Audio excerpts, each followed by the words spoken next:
హర హర మహాదేవ్. ప్రియమైన ఆత్మబంధువులైన మన బాలయోగేశ్వర మహారాజు శిష్యులందరికీను నేను చెప్పబోతున్నాను. ఏమిటంటే ఆయన నాసిక్ వెళ్ళారు కదా, వెళ్ళి అక్కడ శివుడు దర్శనం అయింది కదా, భక్తులకి దర్శనం చేయించారు కదా.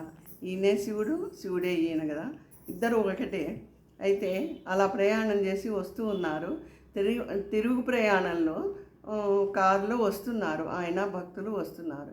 వచ్చిన తర్వాత కొంత దూరంలో అదేంటి చెక్ పోస్ట్ వస్తుంది కదా, ఆ చెక్ పోస్ట్ వచ్చేటప్పటికి అక్కడ పోలీసులు ఏం చేశారు, ఈయన కారుని ఆపేసేసి అందులోంచి అందరినీ దిగమంటారు. దిగమని కసురుకుంటారు. పదండి కారు పక్కకి తీయండి అని ఆ పోలీసులు విసుక్కుంటూ ఉంటారు. మన బాలయోగేశ్వర భగవాన్ గారు మటుకు కారులో అలానే కూర్చొని ఉన్నారు. ఓ పోలీసు దగ్గరికి వచ్చి, ఏంటి నీకు ప్రత్యేకంగా చెప్పాలా, దిగమంటే దిగమేమి అని చెప్పి గట్టిగా అన్నాడు. అంటే బాలయోగేశ్వర మహారాజు అలా ప్రసన్నవదంతో చిరునవ్వుతో ఆయన వైపు ఇలా చూశాడు. ఆయన చూపులు చూసేటప్పటికి ఈ పోలీసు చూపులు ఆయన చూపులు కలిసినాయి. ఈయన చూపులు చూసేటికి ఆయనకి ఏమనిపించిందో కానీ ఒళ్ళు జలధరించి ఆయనకి చెప్పలేని ఓ రకమైన అది భయమో ఏమో కానీ వెంటనే ఆయనకి నోట్లో నుంచి మాట రాలేదు.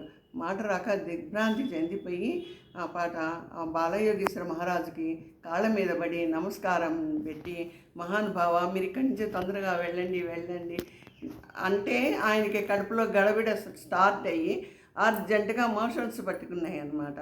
అదీగాక ఆయన చూపు ఈయనలో ఉన్న అర్థం, ఆ భగవంతుడి చూపులో ఈయన చూపు చూడలేకపోయినాడు ఆ పోలీసు.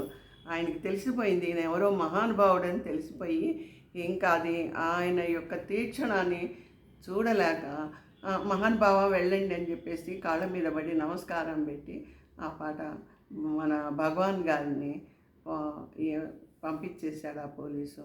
ఇప్పటికీ ఆ పోలీసుకి అనుభవంతో ఉంటాడు మన బాలయోగేశ్వరుని గారిని తలుచుకుంటూ.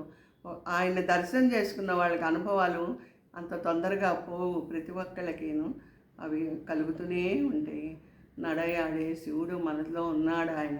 మనం అందరం ఆ శివుడికి మనం ఏమి ఇవ్వగలము, మనం ఆయన ఎంత భక్తి శ్రద్ధలు చూపించడం తప్ప.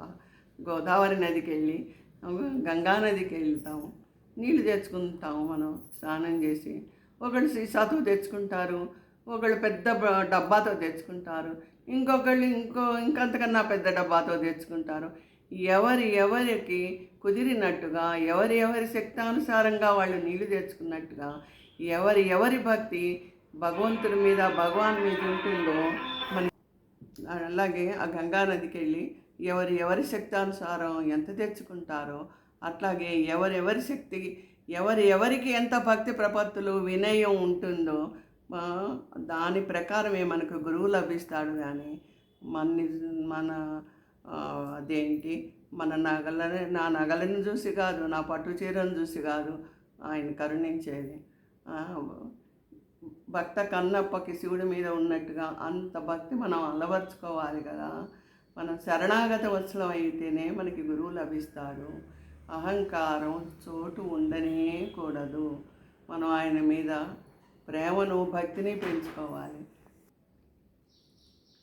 అలాగే మన భక్తి శ్రద్ధలతో భక్తి లభించినట్టే ఆ పోలీసు ఎన్ని జన్మల పుణ్యం చేసుకున్నాడో ఈ బాలయోగ భగవాన్ గారి దర్శనం అనుకోకుండా కలిగింది ఆయనకి.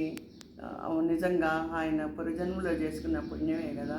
హరహర మహాదేవ శంభో శంకర విజయ బ్రహ్మరామ. భక్తితో నేను నాకు తోచింది చెప్తున్నాను, గురువుగారి ఆజ్ఞతో.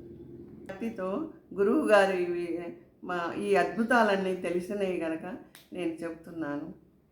మీ అందరూ భక్తితో ఉండాలని నా కోరిక. హర హర మహాదేవ శంభో శంకర. ఓం శాంతి శాంతి శాంతి.